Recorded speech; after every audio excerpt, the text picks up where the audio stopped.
First of all, what is glutathione? Well, it's an antioxidant. It's actually a tri-peptide composed of glycine, glutamine, and cysteine, which are just amino acids. And it's known as the master antioxidant. Now, the good news is that we all produce glutathione. You don't have to take a glutathione. In fact, glutathione, the supplement, is very poorly absorbed. And so again, the main way we get glutathione is through the foods that we eat, but you're going to find out at the end of the program some supplements that'll help. But the good news is we produce our own glutathione. The bad news is that there's many things that deplete our glutathione levels, like exposure to toxins and pollutants and even drugs and xenobiotics. Poor nutrition, the aging process really drains our glutathione. You'll see that in another slide. Chronic inflammation is like having a leak in your glutathione gas tank, as well as chronic inflammations or infections. Chronic infections like HIV. Most HIV patients and AIDS patients have very low glutathione levels, chronic hepatitis C, and I check the glutathione levels of these patients. They invariably have low glutathione, as well as chronic EBV, chronic degenerative diseases, and it could be chronic arthritis, it can be rheumatoid arthritis, it could be Alzheimer's, it could be Parkinson's like I talked about, it can be just chronic heart disease, chronic liver disease, chronic kidney disease.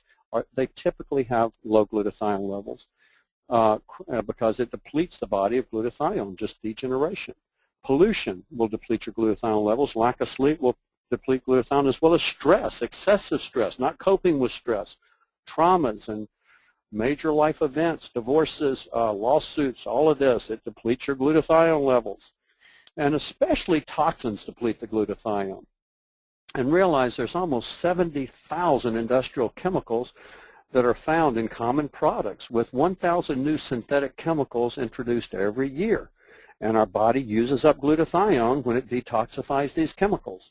The EPA estimates that the average American may be carrying about 700 industrial chemicals in their body.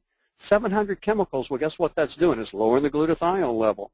A CDC report resulted from 2,500 screenings of Americans for 148 industrial chemicals. They found that significant quantities of these chemicals were found in the bloodstreams in every individual tested. Realize there's over 900 drugs that's been linked to liver damage and low glutathione levels as a result, including statin drugs. There's so many Americans on statins for high cholesterol, but the doctors don't realize it depletes glutathione. That's why a common thing we see as physicians is elevated liver functions.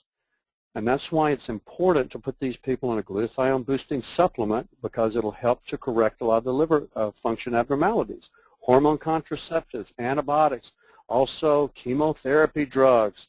The main drug and the drugs that cause cancer are your chemotherapy drugs. Yes, years after taking chemotherapy drugs, there's generally an increased risk of especially lymphomas and leukemias, and they deplete glutathione levels and affect the liver.